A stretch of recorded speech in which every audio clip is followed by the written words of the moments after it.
الفيديو ده مهم لكل ام نفسها تنام وهي مطمنه. تعالي شوفي اشاعات النوم اللي خلتني ادور على الحقيقه بايديا. ازيكم يا حلوين، عاملين ايه؟ يا رب تكونوا بخير. في سلسله الفيديوهات دي انا هقول لكم كل الشائعات اللي اتقالت لي بعد الولاده وازاي اثرت عليا وعلى ابني. لو مهتمه شوفي الفيديوهات لغايه الاخر عشان تتجنبي نفس الاخطاء اللي انا وقعت فيها. اشاعات النوم. اول اشاعه ان يسيبيه يعيط لحد ما ينام هيتعود. اشاعه طبعا.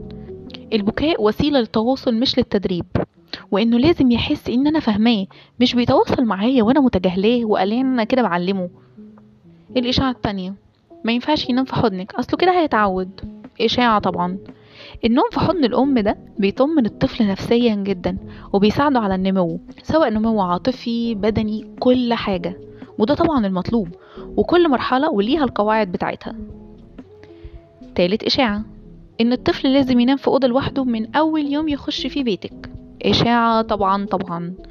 النوم جنب الطفل بيقلل خطر حدوث الموت المفاجئ، وده بيطمن طبعا الطفل اكتر، وهو اصلا محتاج ان انا اطمنه، فليه اخليه ينام لوحده؟ الاشاعه الرابعه، لو اتعود يتهز على النوم مش هينام لوحده بعد كده. اشاعه قوي.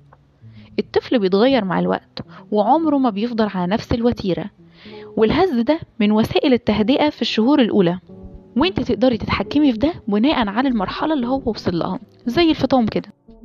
الاشاعه الاخيره، ممنوع تحكيله او تغنيله وهو نايم. اشاعه طبعا. صوتك الحنين، الموسيقى الهاديه اللي بتعمليها دندنه او بتشغليها له بتطمنه وبتخليه يحس ان نومه احسن. صوتك ده لوحده بيحسسه انك جنبه وبيخليه داخل جوه العالم بتاعك. فما تسمعيش كلامهم ونيمي ابنك بالطريقه اللي هو بيحبها منك. واخيرا اعملي اللي يناسب طفلك ويخليه يحس بالحب والامان معاكي، وما تحسبيش ايه اللي هيحصل بعد 5 سنين بناء على اللي انا بعمله دلوقتي. كفايه انه يكون شبعان حب منك، وانتي كمان ضروري جدا تشبعي منه. لو في اي سؤال سيبيه تحت في كومنت وهرد عليكي، ولو في حاجه تستدعي هعملك فيديو مخصوص للسؤال بتاعك.